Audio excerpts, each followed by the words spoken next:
إن الحمد لله نحمده ونستعينه ونستغفره ونعوذ بالله من شرور أنفسنا ومن سيئات أعمالنا من يهده الله فلا مضل له ومن يضلل فلا هادي له وأشهد أن لا إله إلا الله وحده لا شريك له وأشهد أن محمدًا عبده ورسوله يا أيها الذين آمنوا اتقوا الله حق تقاته ولا تموتن إلا وأنتم مسلمون يا أيها الناس اتقوا ربكم الذي خلقكم من نفس واحدة وخلق منها زوجها وبث منهما رجالا كثيرا ونساء واتقوا الله الذي تساءلون به والأرحام إن الله كان عليكم رقيبا يا أيها الذين آمنوا اتقوا الله وقولوا قولا سديدا يصلح لكم أعمالكم ويغفر لكم ذنوبكم ومن يطع الله ورسوله فقد فاز فوزا عظيما أما بعد فإن أصدق الكلام كلام الله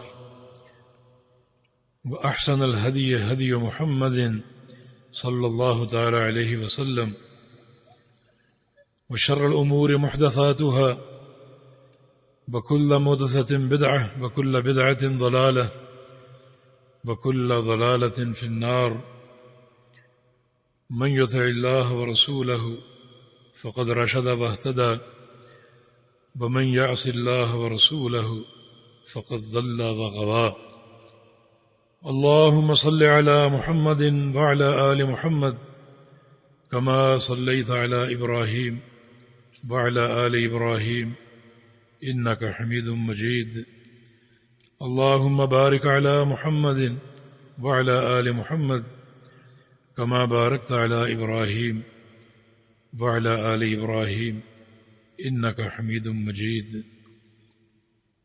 سبحانك لا علم لنا إلا ما علمتنا إنك أنت العليم الحكيم رب اشرح لي صدري ويسر لي أمري واحلل عقدة من لساني يفقه قولي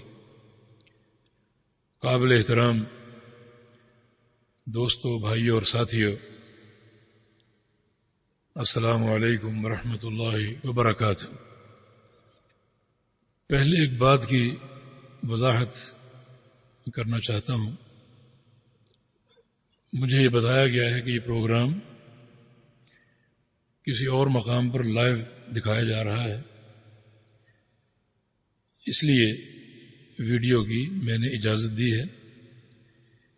میری درخواست ہے منتظمین سے کہ اس سے زیادہ کچھ نہ کیا جائے۔ اللہ تعالیٰ آپ کو جزائے خیر دے۔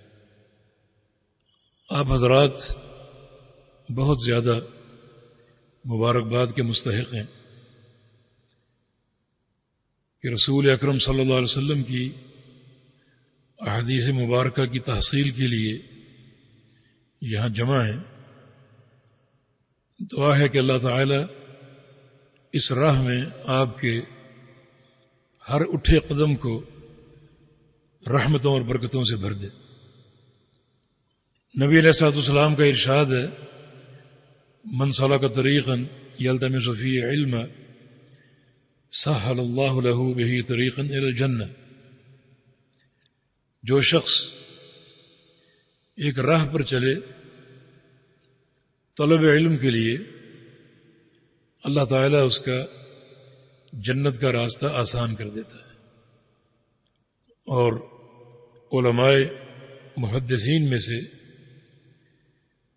کسی محدث کا قول ہے کہ ان اللہ یرفع البلاء عن هذه الامہ برحلۃ اصحاب الحدیث۔ اللہ رب العزت ان طلباء کے سفروں کی برکت سے اس امت کی بلائیں ٹال دیتا ہے جو طلبہ حدیث حاصل کرنے کے لیے اپنے گھروں سے نکلتے ہیں. آج امت مسلمہ ایک بہت بڑی آزمائش میں گھری ہوئی ہے، اور یہ قضیہ یمن کا آپ سنتے رہتے ہیں. اللہ رب العزت ان قدموں کی برکت سے اس مشکل کو آسان کر دے. اللہ تعالی جو مفسدین ہیں اور فتنہ پرور لوگ ہیں انہیں ان کے انجام تک پہنچائے، اور اللہ تعالی اہل حق کی نصرت فرمائے، اور اللہ رب العزت توحید و سنت کے اس مشن کو جاری رکھنے کی توفیق عطا فرمائے. کتاب کا تعارف عمدۃ الاحکام من کلام خیر الانام، رسول کریم صلی اللہ علیہ وسلم کی احادیث کا مجموعہ ہے، اور اس کے مؤلف امام عبد الغنی المقدسی رحمہ اللہ تعالی، ان کا یہ تیار کردہ مجموعہ ہے. انہوں نے دینی احکام اور حلال و حرام کے امور بتلانے چاہے، اس کے لیے انہوں نے صرف نبی علیہ السلام کی احادیث کا انتخاب کیا، اپنا اس پر کوئی اضافہ نہیں، الا یہ کہ ہر حدیث پر ایک باب قائم کیا ہے، ایک مسئلہ کھڑا کیا ہے. اس مسئلے کا حل کیا ہے؟ نبی علیہ السلام کی حدیث. اوپر ترجمۃ الباب ہے اور نیچے حدیث. اور علماء محققین یہ بیان فرماتے ہیں کہ امام مقدسی رحمہ اللہ وہ پہلی شخصیت ہیں جنہیں یہ شرف حاصل ہوا کہ انہوں نے فقہی مسائل اور حلال و حرام کے امور بیان کرنے کے لیے یہ انداز اختیار کیا. صرف احادیث جمع کر دی، احادیث پر اپنے ابواب قائم کر دیے، یعنی مسئلہ اٹھا کر اس کے تحت اللہ کے پیارے پیغمبر کا فرمان آپ کے سامنے پیش کر دیا. اور احادیث بھی تمام کی تمام صحیح ہیں، یا تو متفق علیہ ہیں. متفق علیہ اس حدیث کو کہا جاتا ہے جس کی صحت پر پوری امت کا اتفاق ہو، اور مراد صحیح بخاری اور صحیح مسلم کی احادیث ہیں، کیونکہ ان دونوں کتابوں کی صحت پر پوری امت متفق ہے. البتہ بعض احادیث ایسی لائے ہیں جو صرف بخاری میں ہیں یا صرف مسلم میں ہیں، لیکن تمام احادیث صحیح ہیں. اور یوں ہمیں ایک انداز مسائل اخذ کرنے کا بتایا اور سمجھایا کہ فقہ کی اساس کیا ہے. دیکھیں، فقہ کی اساس کے حوالے سے دو مکتب فکر، ایک احد الحدیث کا جو فرماتے ہیں کہ فقہ کی اساس کتاب و سنت. ان کی فقہ کا نام ہے فقہ الکتاب والسنہ، فقہ الکتاب والسنہ. دوسرا مکتب اہل الرائے کا، جن کی فقہ میں رائے، قیاس اور عقل کو بڑا دخل حاصل، حتیٰ کہ بعض اوقات عقل کو نقل پر ترجیح دیتے اور مقدم کرتے. اور یہ انداز انتہائی ناپسندیدہ ہے. میں ایک مثال آپ کو دیتا ہوں. ایک مسئلہ جس کا تعلق کتاب الجہاد سے ہے. نبی علیہ السلام کی ایک حدیث ہے، فرمایا کہ اعطى للراجل سہما واحدا وللفارس ثلاثة اسهم، سہما له وَالسَّهْمَيْنِ لِفَرَسِهِ، آپ صلی اللہ علیہ وسلم نے مجاہدین میں جو غنیمت کا مال تقسیم کیا اس کا قاعدہ یہ بنایا تھا کہ جو مجاہد پیدل جہاد کرے گا اس کا ایک حصہ مال غنیمت، اور جو گھوڑے پر سوار ہوگا اس کے 3 حصے، ایک حصہ اس کا اور 2 حصے اس کے گھوڑے کے۔ یہ بات حدیث میں موجود ہے، صحیح بخاری کی حدیث، اور بات بالکل صریح ہے۔ اب عہد الحدیث کی فقہ یہی ہے جو حدیث آپ نے سن لی، مجاہد کا ایک حصہ جو پیدل ہو، اور گھڑ سوار کے 3 حصے، ایک اس کا اور 2 اس کے گھوڑے کے۔ یہ ہے حدیث کی فقہ، مسئلہ جو حدیث سے حاصل ہوا، یہ عہد الحدیث کی فقہ ہے۔ اہل الرائے کی فقہ کیا ہے؟ یہ خود قاضی ابو یوسف جو امام ابو حنیفہ رحمہ اللہ کے شاگرد ہیں، وہ فرماتے ہیں کہ میرے شیخ امام ابو حنیفہ رحمہ اللہ فرماتے ہیں کہ لا افضل البہیمۃ علی انسان، کہ میں جانور کو انسان پر فوقیت نہیں دے سکتا۔ یہ کیا معاملہ؟ انسان کا ایک حصہ، جانور کے 2 حصے۔ وہ کہتے ہیں کہ میں جانور کو انسان پر فوقیت نہیں دے سکتا۔ کتاب الخراج میں یہ مسئلہ انہوں نے بیان کیا۔ اب یہ ٹکراؤ، اس ٹکراؤ کی بنیاد کیا ہے؟ حقیقت میں یہ مکتب فکر کا اختلاف۔ ایک مکتب فکر اپنے سارے مسائل کتاب و سنت سے لیتا ہے، دوسرا بیشتر مسائل رائے اور قیاس اور عقل سے۔ دراصل یہاں تأثر تھا ان متکلمین کی فکر کا اور ان معتزلہ کی فکر کا جو عقل کو نقل پر مقدم کرتے تھے۔ متکلمین کا شیوا تھا یہ، انہوں نے اس فکر کو رواج دیا، یہ فکر پیدا کی، اور ہمیشہ جہاں عقل و نقل کا ٹکراوا دیکھا وہاں عقل کو مقدم کیا نقل پر۔ نقل سے مراد کتاب و سنت۔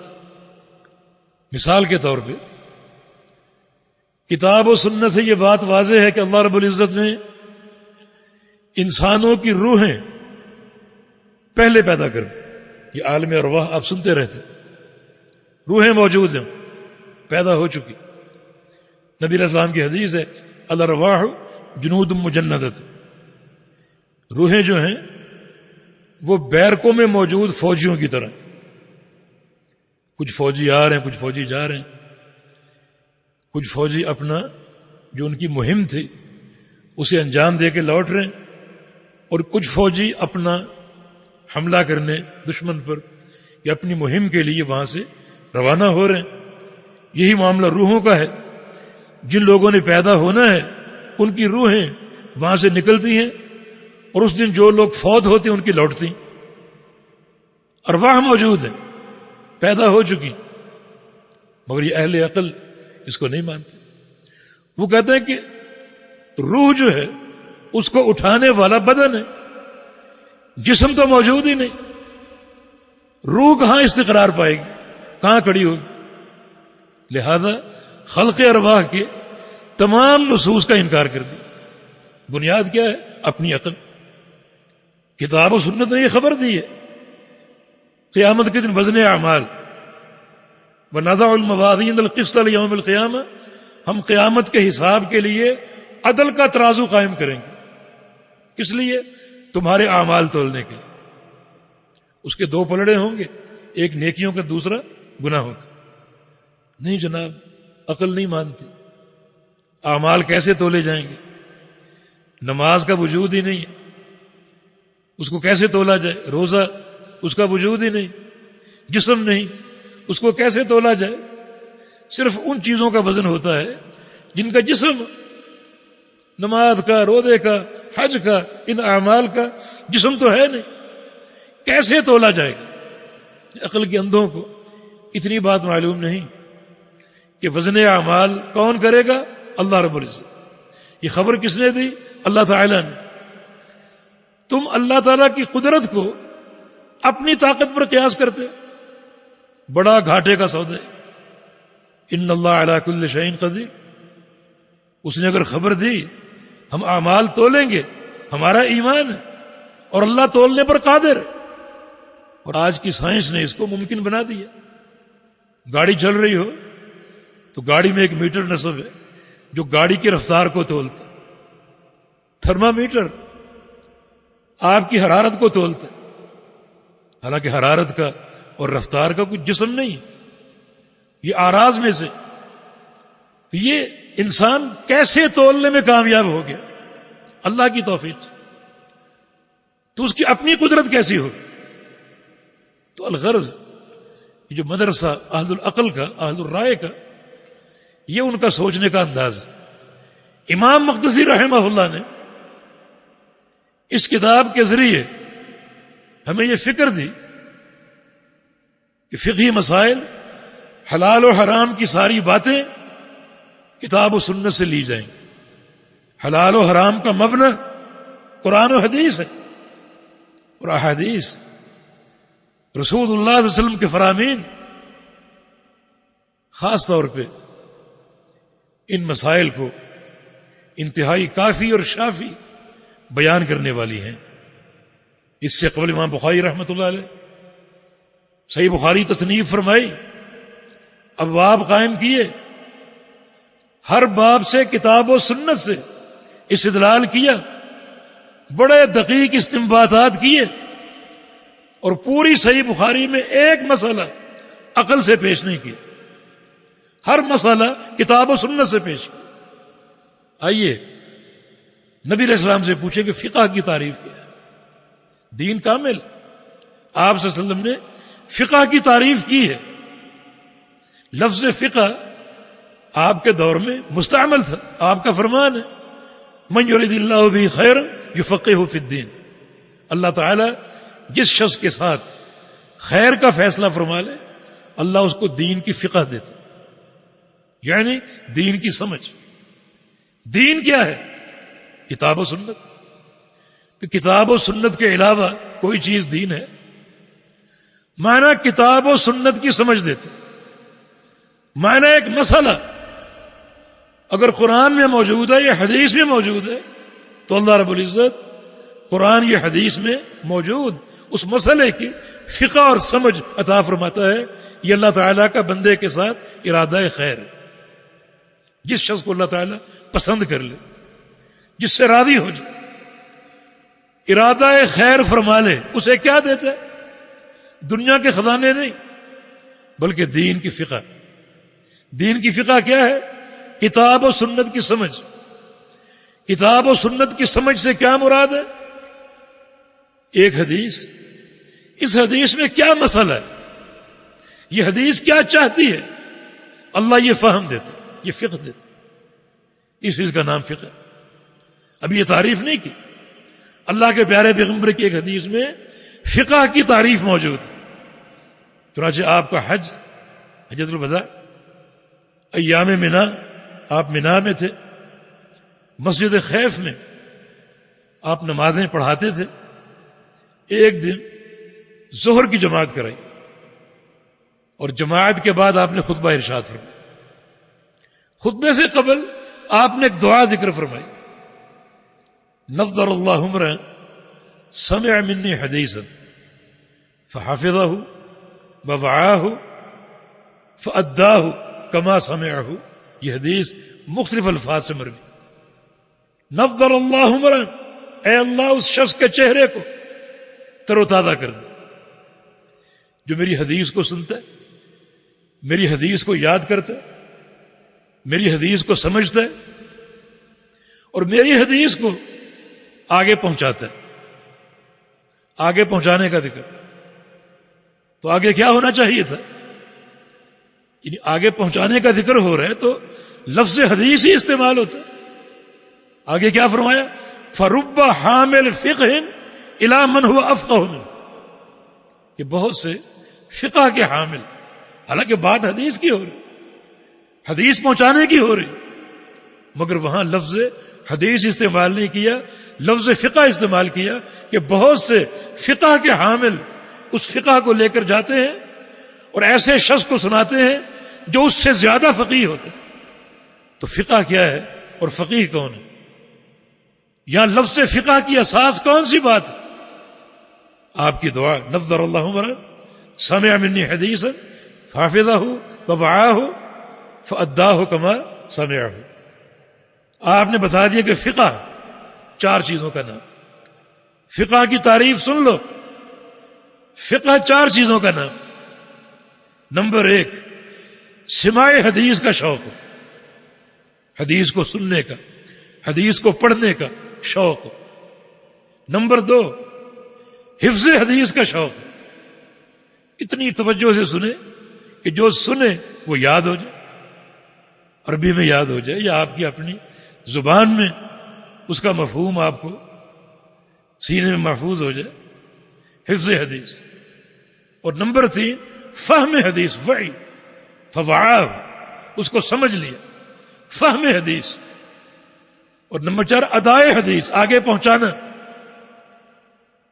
اپنے تک محدود نہ رکھے بلکہ اس کو آگے پہنچائے۔ یہ پہنچانا بھی در حقیقت فقہ ہے، تاکہ دین پھیلتا رہے اور دین چند افراد تک محدود نہ ہو بلکہ آگے پہنچائے، آگے پھیلائے۔ تو آپ صلی اللہ علیہ وسلم نے یہاں 4 امور کو فقہ قرار دیا، حدیث کو سننے، یاد رکھنے، سمجھنے اور آگے پہنچانے، ان 4 امور فقہ قرار دی۔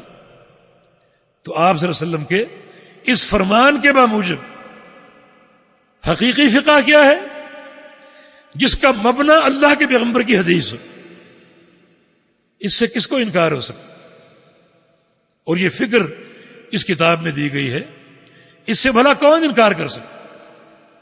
جو میں نے مثال دی کہ میں جانور کو، گھوڑے کو انسان پر ترجیح نہیں دے سکتا، اس مسئلے کی بنیاد کیا ہے؟ حدیث تو نہیں ہے، حدیث تو خلاف ہے اس کے، عقل اور رائے ہے۔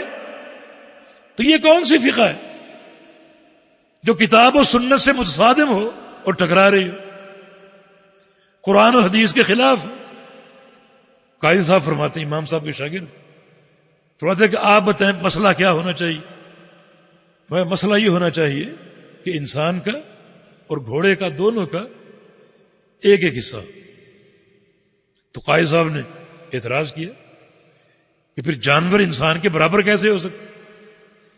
کہ جانور کا مرتبہ تو کم ہے، پھر برابر کیسے ہو سکتے؟ اصل شریعت کی روح کیا ہے؟ شریعت نے گھوڑے کو 2 حصے کیوں دیے؟ اس میں جہاد کی ترغیب۔ مجھے پتا ہو، آپ کو پتا ہو، اگر میں گھوڑا پالوں گا تو اس گھوڑے کے مجھے 2 حصے ملیں گے، دین کی تقویت، توحید کی تقویت، یہ دین کا مقصود ہے۔ جہاد کی ترغیب ہو، جب ترغیب ہوگی لوگ گھوڑے پالیں گے تو اس کے 2 فائدے ہیں، ایک دین کی تقویت کا، دوسرا انسان کا اپنا۔ رسول اللہ صلی اللہ علیہ وسلم کا فرمان ہے، الخیل معقود فی نفاصیہ الخیر الی یوم القیامہ، کہ گھوڑے کی پیشانی میں قیامت تک کے لیے خیر لکھ دی گئی، خیر ڈال دی گئی، گھوڑا قیامت تک کے لیے خیر ہی خیر۔ تو اس خیر کا حصول، اس برکت کا حصول۔ دوسرا فائدہ کیا ہے؟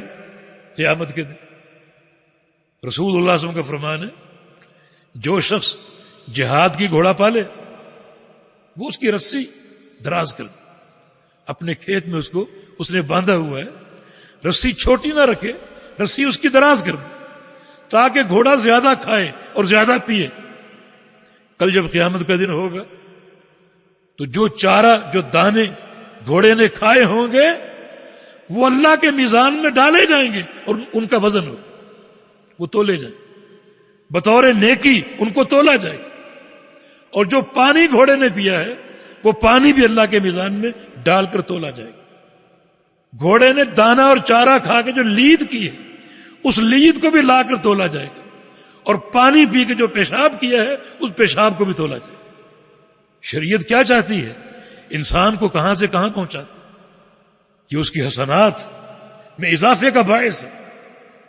اور آخری بات یہ کہ جو گھوڑے کے 2 حصے ہیں وہ وصول کرنے والا کون ہے؟ کہ گھوڑا خود وصول کرتا ہے اپنے مالک کو دلتی مار کے ہٹاؤ، ہٹ جاؤ، یہ مال میرا ہے. وہ مالک کو مل رہا ہے، وہ مالک ہی تو لے رہا ہے. اس مال میں تصرف کون کرے گا؟ گھوڑا یا اس کا مالک؟ تو بالواسطہ وہ مالک کو جا رہا ہے. گھوڑے کے 2 حصے ہیں مگر وصول کرنے والا مالک ہے. مگر میں یہاں ایک بات ضرور کہوں گا، جو تقوی اور ورع امام ابو حنیفہ رحمہ اللہ کو اللہ نے عطا فرمایا تھا، میرا دل یہ بات نہیں مانتا. انہوں نے یہ بات کہی ہو جو بالکل حدیث سے ٹکرا رہی، بالکل حدیث کے خلاف، یہ ان کے تقوی کے خلاف ہے، ان کی ورع کے خلاف. اور پھر ان کا قول بھی تو ہے اذا صح الحدیث فہو مذہبی، کہ صحیح حدیث میرا مذہب. ان کا قول بھی تو ہے. تو میں نے اس مثال سے ایک فرق آپ پر واضح کیا ہے کہ جو اہل الحدیث کی فقہ ہے یا اہل الرائے کی فقہ ہے اس میں کیا بنیادی فرق ہے. وہ فقہ بڑی عظیم ہے جس کا مبنی کتاب و سنت ہو، جس کی اساس قرآن و حدیث ہو. چنانچہ یہ کتاب اللہ تعالیٰ نے آپ کو یہ پڑھنے کا شرف دیا. نبی علیہ السلام کی احادیث کا مجموعہ ہے. ان احادیث سے مسائل آپ کو سمجھائے جائیں. یوں فقہ السنہ، فقہ الحدیث آپ کی طرف منتقل کی جائے. میں مبارکباد دوں گا مرکز الفرقان کو، بالخصوص دکتور عبداللہ عبدالحمید حافظہ اللہ کو، جنہوں نے اس کتاب کا انتخاب کیا اور آپ کی تعلیم کا اہتمام کیا. اللہ تعالیٰ آپ کو جزائے خیر عطا فرمائے. اس موقع پر اپنے ایک اور بھائی اور ساتھی کا تذکرہ ضروری ہے، کیونکہ رسول اللہ صلی اللہ علیہ وسلم کا فرمان ہے من لم یشکر الناس لم یشکر اللہ. جو لوگوں کا شکریہ ادا نہ کرے وہ اللہ کا شکریہ بھی ادا نہیں کر پاتا. اور وہ ہمارے عامر بھائی ہیں جنہوں نے مسلسل رابطہ رکھا اور اس پروگرام کی ترتیب کے حوالے سے محنت کی، کوشش کی. تقریباً روزانہ مجھے فون کرتے تھے اور میں اپنی مصروفیات سے وقت نکال کر حاضر ہوا، کیونکہ پہلا دورہ بھی انہی کی نگرانی میں ہوا اور بڑا کامیاب رہا. دنیا بھر میں وہ پھیل چکا ہے اللہ کی توفیق سے، اس کو بڑی پذیرائی حاصل ہوئی. تو اس توقع سے کہ اللہ تعالیٰ اسے بھی کامیابی سے ہم کنار فرما دے اور آپ کا آنا، محنت کرنا، سننا اور پڑھنا اللہ رب العزت باعث برکت بنا دے. تو ہم کتاب کا آغاز کرتے ہیں. شروع میں مقدمہ ہے، انشاءاللہ آج مقدمہ پڑھ لیتے ہیں، باقی کتاب انشاءاللہ کل سے شروع ہو جائے گی. جی بسم الله الرحمن الرحيم. قال الشيخ الحافظ تقي الدين أبو محمد عبد الغني بن عبد الواحد بن علي بن سرور المقدسي رحمه الله تعالى في المقدمة: الحمد لله الملك الجبار الواحد القهار، وأشهد أن لا إله إلا الله وحده لا شريك له، رب السماوات والأرض وما بينهما العزيز الغفار، وأشهد أن محمدا عبده ورسوله المصطفى المختار صلى الله عليه وعلى آله وصحبه الأخيار، أما بعد. بارك الله فيك، جزاك الله خيرا. قال الشيخ الحافظ تقي الدين. الشیخ الحافظ، الشیخ اس شخص کو کہا جاتا ہے جو اپنے فن میں کامل ہو. یہاں مطلقاً شیخ ہے، بعد کا شیخ التفسیر، شیخ الحدیث. شیخ التفسیر وہ ہے جو تفسیر کے فن میں کامل ہو، شیخ الحدیث وہ جو حدیث کے فن میں کامل ہو.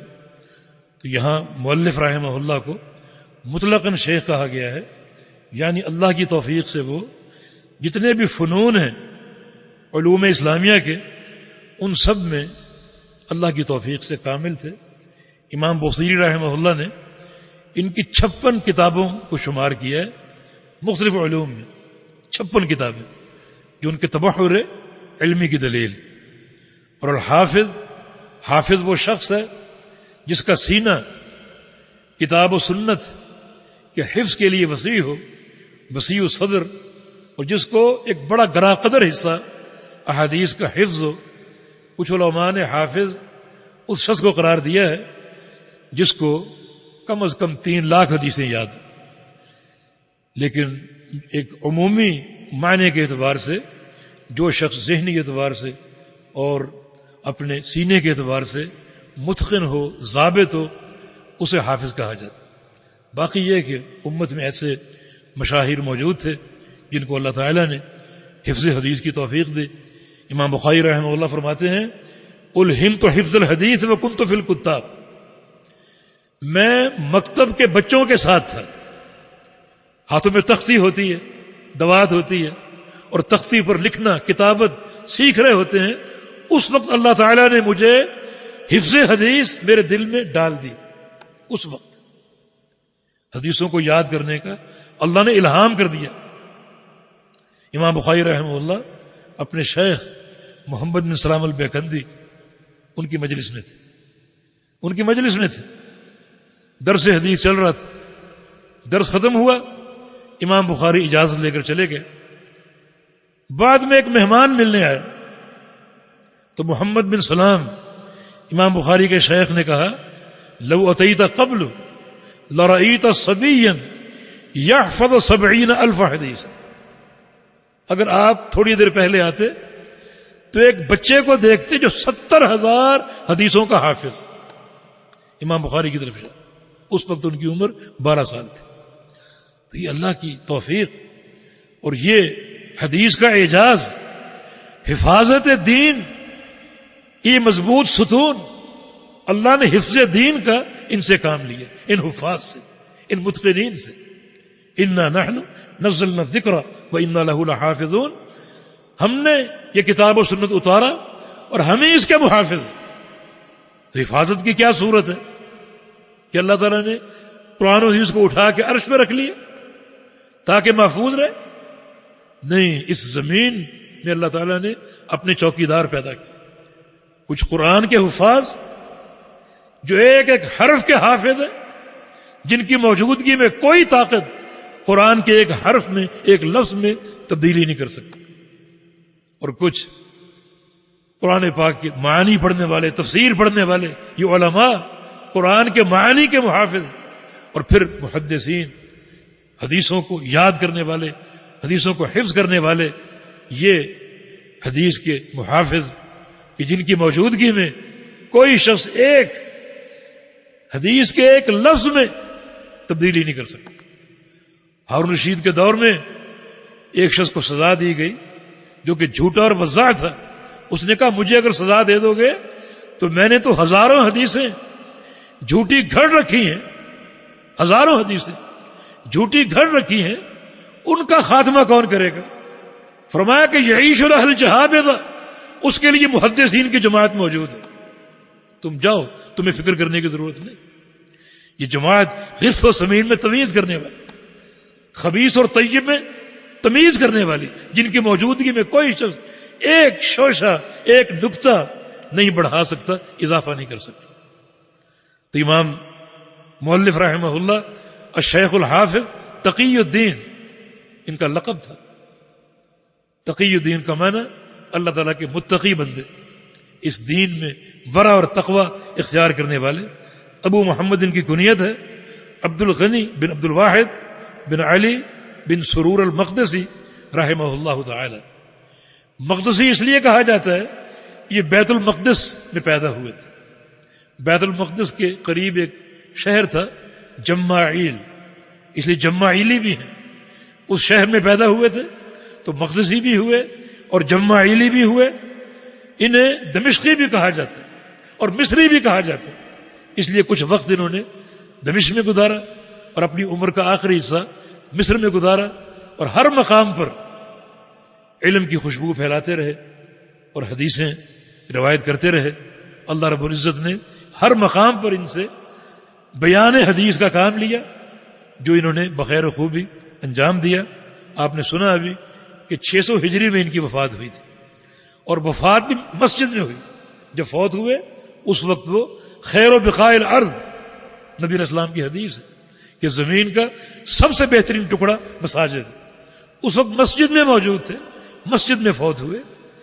541 میں پیدا ہوئے تھے، یوں ان کی عمر 59 سال بنتی ہے. تو مقدمے میں فرماتے ہیں الحمدللہ الملک الجبار، تمام تعریفیں اللہ کے لیے ہیں جو کہ بادشاہ ہے اور جبار ہے. تمام تعریفیں کس کے لیے ہیں؟ اللہ کے لیے. یہ عقیدہ ہے سب کا، بڑا اہم عقیدہ ہے. رسول اللہ صلی اللہ علیہ وسلم کا فرمان ہے والحمدللہ تملأ، ایک بندہ الحمدللہ کہے اس کے اس عمل سے اللہ کا میزان قیامت کے دن بھر جائے گا. اتنی فضیلت صرف الحمدللہ کہنے سے نہیں، اس کلمے میں کیا عقیدہ ہے اور کیا منہج، وہ بھی تو جانو نا، اس کو بھی پہچانو. خالی الحمدللہ کہنے سے نہیں، بلکہ اس کلمے میں کیا پیغام ہے، کیا عقیدہ اور کیا علم ہے، کیا معنی ہے اس کا. تمام تعریفیں اللہ کے لیے. الحمدللہ، الف لام برائے جنس، جنس حمد اللہ تعالی کے لیے. تمام تعریف، تمام تعریفوں کا اللہ رب العزت مستحق ہے. یہ معنی. اب بتاؤ یہ معنی آپ کے عقیدے میں ہے؟ آپ مانتے ہیں تمام تعریفیں اللہ کے لیے؟ چلے ابھی میں سوال کرتا ہوں، عالم الغیب کون ہے؟ اللہ کے علاوہ کوئی ہے؟ کوئی ولی، کوئی نبی، کوئی فرشتہ، کوئی جن ہے کوئی؟ جزاک اللہ، آپ کامیاب. باقی تمام تعریفیں اللہ کے لیے. اگر اللہ کے علاوہ آپ کسی اور کو عالم الغیب مانتے ہیں، کسی نبی کو، کسی ولی کو، اتنی تعریف اس نبی اور ولی کو بھی دینی پڑے گی. پھر تمام تعریفیں کہاں گئی؟ الحمدللہ تمام تعریفیں اللہ کے لیے. الرزاق اللہ کی صفت، اللہ کا نام. کیا معنی اس کا؟ روزی دینے والا. اللہ تعالیٰ کو مانتے ہیں یا نہیں مانتے؟ اللہ کے علاوہ بھی کوئی روزی دیتا ہے؟ کوئی داتا، کوئی گنج بخش، کوئی مشکل کشا، کوئی حاجت روا ہے کوئی؟ آپ کامیاب. اگر اللہ کے علاوہ کوئی دوسرا روزی دے سکتا ہے، اولاد دے سکتا ہے، اتنی تعریف اسے دینی پڑے گی. پھر تمام تعریفیں اللہ کی نہ رہیں. کچھ تعریفوں میں غیر بھی شریک ہو رہے ہیں. سجدے کے لائق کون ہے؟ اگر کوئی غیر سجدے کے لائق ہے تو اس سجدے کی حد تک وہ بھی تعریف کا مستحق ہوگا. الحمدللہ ختم ہوگی، تمام تعریفیں ختم ہوگی. یہ عقیدہ بنا لو، اس پر پوری زندگی ڈٹ جاؤ، قائم ہو جاؤ، تو آپ کا یہ ایک ہی عمل اللہ کے میزان کو بھر دے.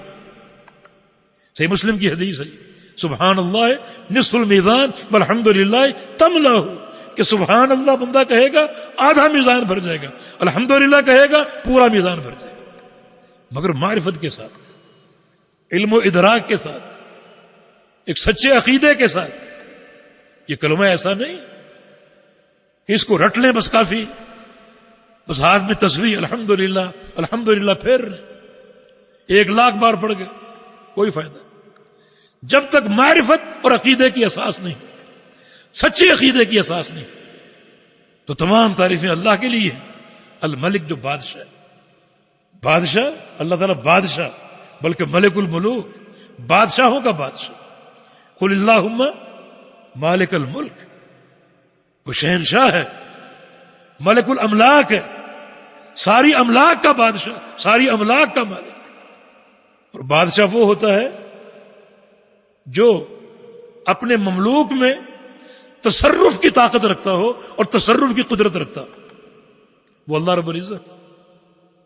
بادشاہ وہ ہوتا ہے جس کا قانون چلے اسے بادشاہ مانو، اور قانون کسی اور کا لے لو تو آپ سچے ہیں.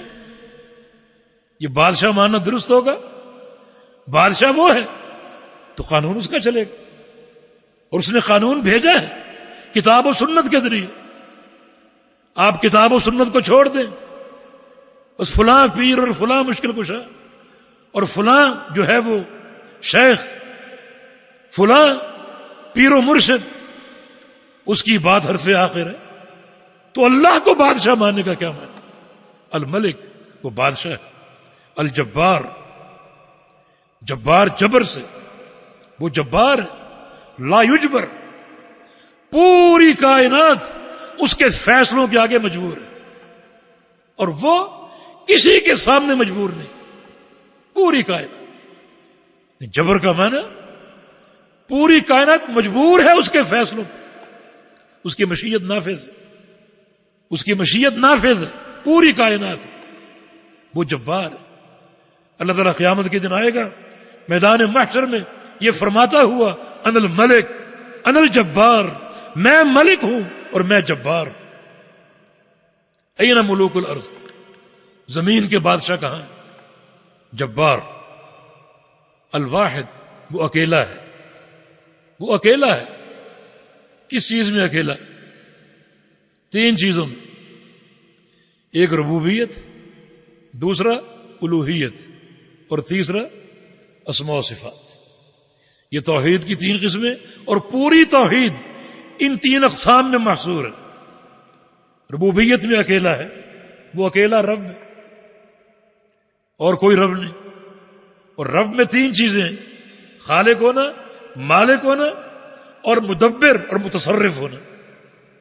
خالق بھی وہ ہے، مالک بھی وہ ہے، اور تمام جو مملوکین ہیں ان میں تصرف بھی اسی کا. جو حرکت اس کائنات میں ہو رہی ہے اس کے امر سے ہو رہی ہے. کوئی پیدا ہو رہا ہے، کوئی مر رہا ہے، کوئی صحت مند ہو رہا ہے، کوئی مریض ہو رہا ہے، وہ اللہ کے امر سے ہو رہا ہے. الواحد. اور پھر وہ واحد اکیلا ہے معبود ہونے میں. جتنی بھی عبادات وہ سب کے سب اللہ کے لیے خالص، اللہ کے لیے خاص. کسی عبادت میں کوئی غیر اللہ شریک نہیں. اس کو واحد مان. پھر اس کے نام، اس کی صفات، ان صفات میں، ان ناموں میں کوئی اللہ کا شریک نہیں. یکتا، اکیلا. الواحد القہار.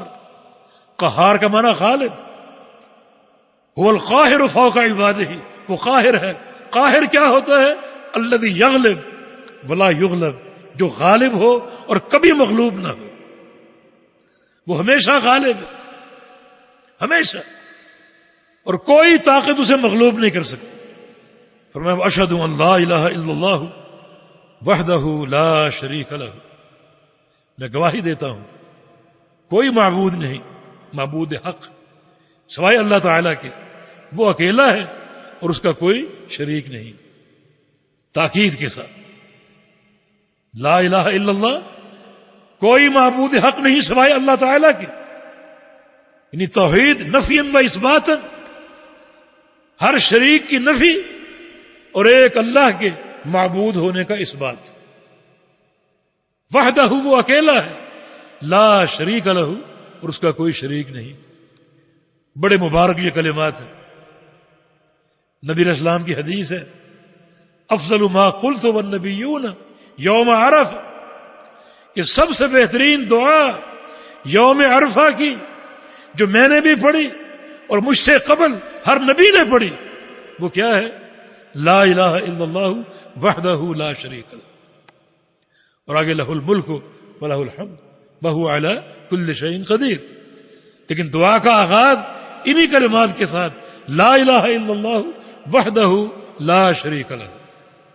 ایک حدیث ہے جو بندہ یہ کلمات پڑھے باقاعدہ اللہ تعالیٰ اس کے ساتھ مکالمہ کرتا ہے، اس کی اس بات کا جواب دیتا ہے. چنانچہ رسول اللہ صلی اللہ علیہ وسلم نے ارشاد فرمایا، امام بیہقی سے لائیں اسماء و صفات میں، امام ذہبی لائے کتاب العلوم میں، کہ اذا قال العبد لا الہ الا اللہ وحدہ لا شریک لہ، جب بندہ یہ الفاظ کہے لا الہ الا اللہ وحدہ لا شریک لہ، تو قال اللہ، اللہ فرماتا ہے، اللہ جواب دیتا ہے، صدق عبدی، میرے بندے نے سچ کہا. لا الہ الا انا وحدی لا شریک لی، واقعی کوئی معبود نہیں سوائے میرے، میں اکیلا ہوں اور میرا کوئی شریک نہیں۔ یہ کلمات اگر پڑھیں گے اللہ تعالیٰ ان کلمات کا جواب دیتا ہے، اللہ تصدیق کرتا ہے۔ اس کی صفت المؤمن، المؤمن کا معنی کیا ہے؟ دو معنی، ایک تصدیق کرنے والا، دوسرا خوف والے کو امن دینے والا۔ تو اللہ تصدیق کر رہا ہے، صدق عبدی، میرے بندے نے سچ کہا۔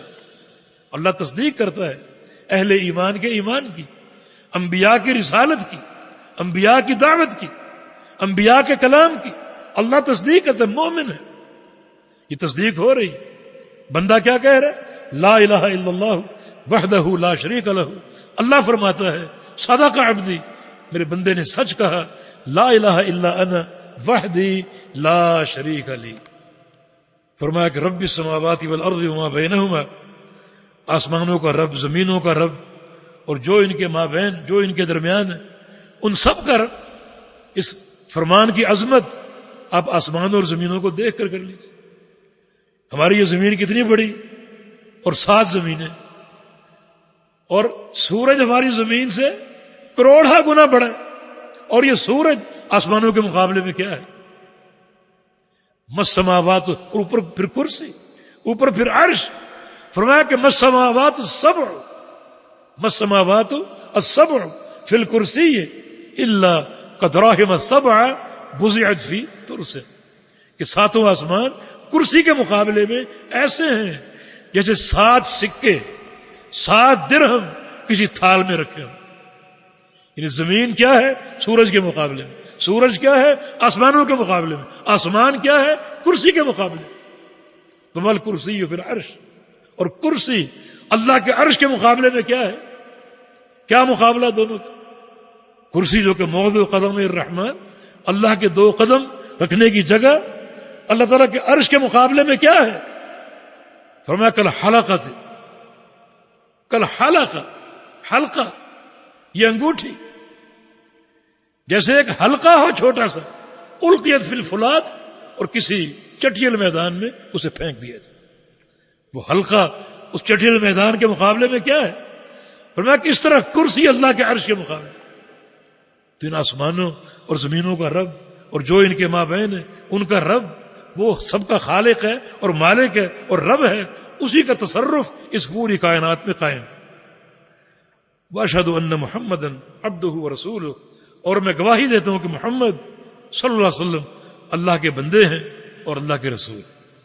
اللہ کے بندے اور اللہ کے رسول، یہ 2 صفات خاص طور پہ محمد الرسول اللہ علیہ وسلم کے لیے اور آپ سے قبل عیسیٰ علیہ السلام کے لیے استعمال ہے، کیونکہ ان دونوں انبیاء کے بارے میں ان کی قومیں الحاد کا شکار ہوں گی۔ عیسائیوں نے کہا کہ عیسیٰ اللہ کا بندہ نہیں بلکہ اللہ کا بیٹا ہے۔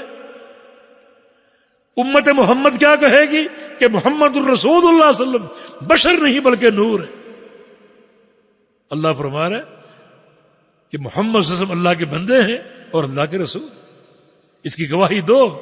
یہ گواہی ہم دے رہے ہیں، واشہد ان محمدا عبدہ ورسولہ المصطفیٰ المختار، جو کہ چنے ہوئے ہیں، چنے ہوئے، المختار پسندیدہ، پسند کیے ہوئے، المصطفیٰ المختار چنے ہوئے اور پسند کیے ہوئے۔ محمد الرسول اللہ علیہ وسلم اللہ کے چنے ہوئے بندے۔ آپ کا فرمان ہے انا سید ولد آدم ولا فخر، میں پوری اولاد آدم کا سردار ہوں، بلکہ آپ کو مستفل مستفین ہونے کا شرف حاصل ہے۔ چنے ہوئے میں چنے ہوئے، چنے ہوئے میں چنے ہوئے انسان ہے۔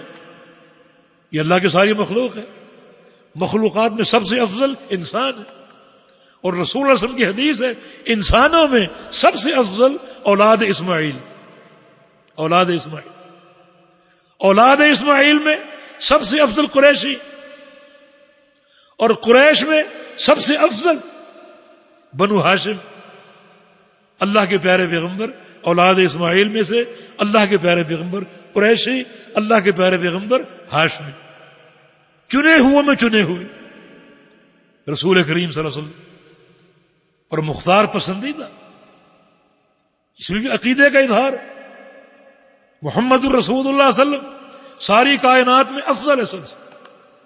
اسی بنا پر بہت سے علماء اور محدثین نے جو نوع انسانی ہے اسے افضل قرار دیا نوع ملائکہ سے.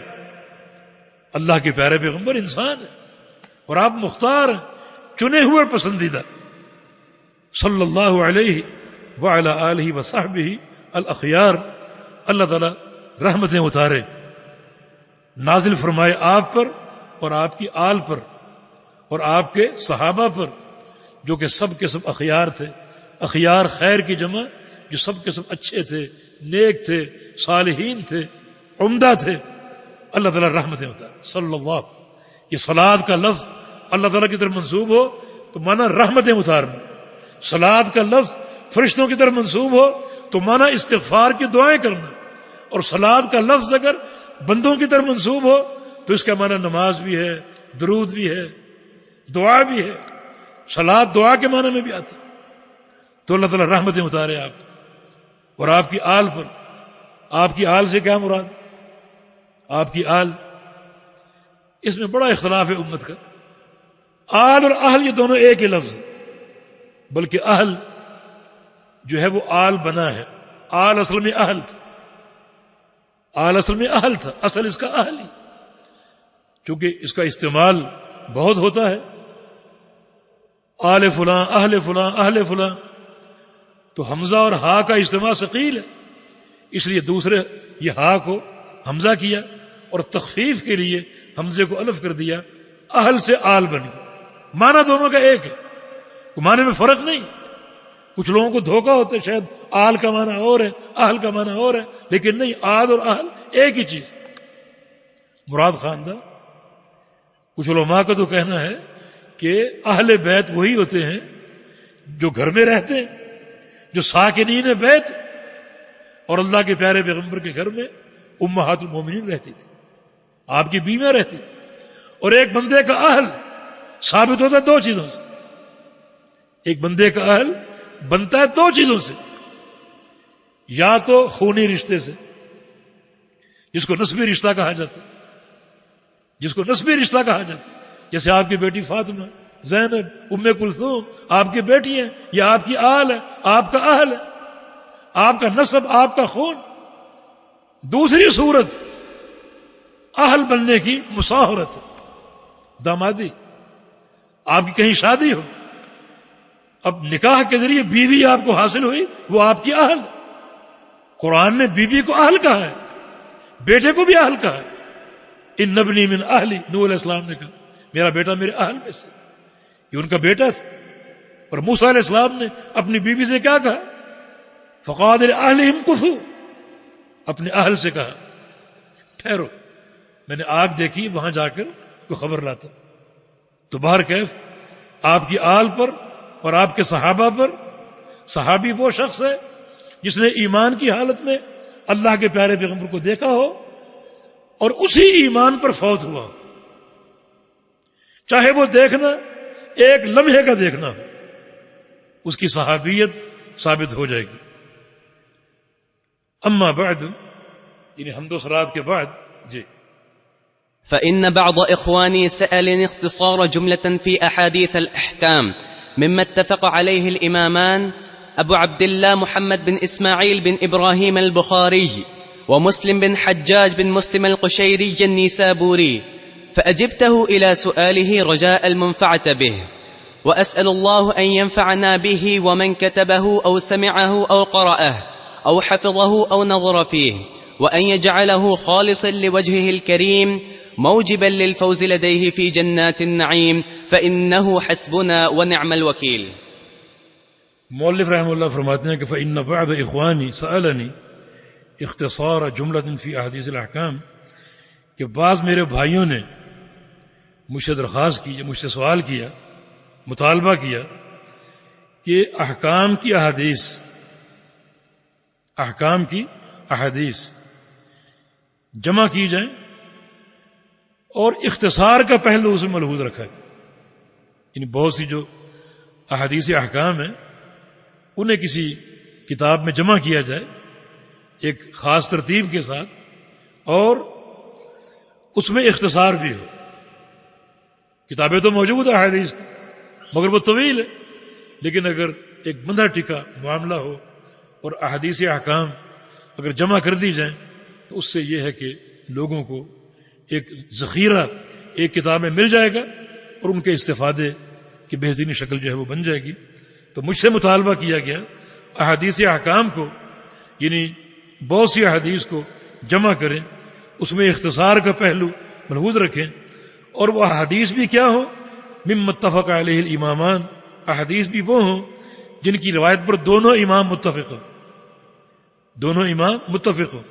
وہ امام کون ہے؟ پہلے امام ابو عبداللہ محمد بن اسماعیل بن ابراہیم البخاری، امام بخاری رحمۃ اللہ علیہ. دوسرا امام مسلم بن حجاج بن مسلم القشیری النسابوری، امام مسلم رحمہ اللہ. ان حدیثوں کی روایت میں دونوں امام متفق ہوں، مانا وہ حدیثیں ساری کی ساری صحیح ہوں. میں نے بتایا نا کہ یہ اہتمام سب سے پہلے امام مقدسی نے کیا رحمہ اللہ، کہ احکام پر مشتمل احادیث جمع کی اور ساری حدیثیں صحیح. جیسے بلوغ المرام ابن حجر کی کتاب، وہ اس میں بھی احکام کی احادیث ہے مگر وہ ساری کی ساری صحیح نہیں، اس میں ضعیف حدیثیں بھی شامل، لیکن صحیح احادیث کا مجموعہ اللہ کی توفیق سے امام مقدسی رحمہ اللہ نے جو ہے وہ پیش کیا اور اس کو تیار کیا. فَأَجَبْتُهُ إِلَىٰ سُؤَالِهِ، بات ہے کہ میں نے ان کے اس سوال کا مثبت جواب دیا، رجاء المنفع، اس امید سے کہ اس کا فائدہ ہوگا، اس امید سے کہ اس کا نفع ہوگا، اور کتاب جب بن کر آ جائے گی لوگ اس کو پڑھیں گے اور اس سے مستفید ہوں. امام مقدسی رحمہ اللہ میں کتنا اخلاص تھا کہ صدیوں پہلے یہ کتاب لکھی گئی، یعنی 600 ہجری میں ان کا انتقال ہوا، تو اس سے قبل یہ کتاب لکھی، اور آج بھی یہ کتاب موجود ہے، پڑھی جا رہی ہے، پڑھائی جا رہی ہے، اور بہت سے علماء نے اس کی شروحات لکھی ہیں، یعنی 10-12 تو ہمارے پاس موجود ہے اس کے علاوہ بھی. اور آج ایک افسوسناک اطلاع آئی یمن سے، شیخ مصابی رحمہ اللہ ان کا انتقال ہو گیا، انہوں نے بھی عمدۃ الاحکام کی شرح لکھی مصر الختام کے نام سے، اللہ تعالیٰ ان کو غریق رحمت کرے. تو شیخ عثیمین کی بھی شرح ہے، پھر سلیم الہلالی کی شرح ہے، شیخ البانی کے شاگرد، پھر یہ ایک شرح کا تعارف شیخ عبداللہ نے کرایا، آل بسام عبداللہ البسام، ان کی شرح تیسیر العلام کے نام سے متقدمین میں سے علماء نے لکھی. ابن دقیق العید کی شرح ہے، ابن ملقن کی شرح ہے. تو بہت سی شروحات ہیں. یہ اس کتاب کے اہتمام اور اس کی عظمت کی دلیل ہے. یہ اخلاص یقیناً یہ اس کی ترجمانی ہو رہی اس اخلاص کی کہ آج بھی یہ کتاب منتخب کی جا رہی ہے اس قسم کے علمی دوروں کے لیے اور پڑھنے پڑھانے کے لیے. اللہ تعالیٰ آپ کے سینوں کو اس کتاب کی تحصیل کے لیے کھول دے اور آپ کو علم نافع عطا فرمائے، اور مجھے بھی جو حق ہے وہ بیان کرنے کی توفیق عطا فرمائے.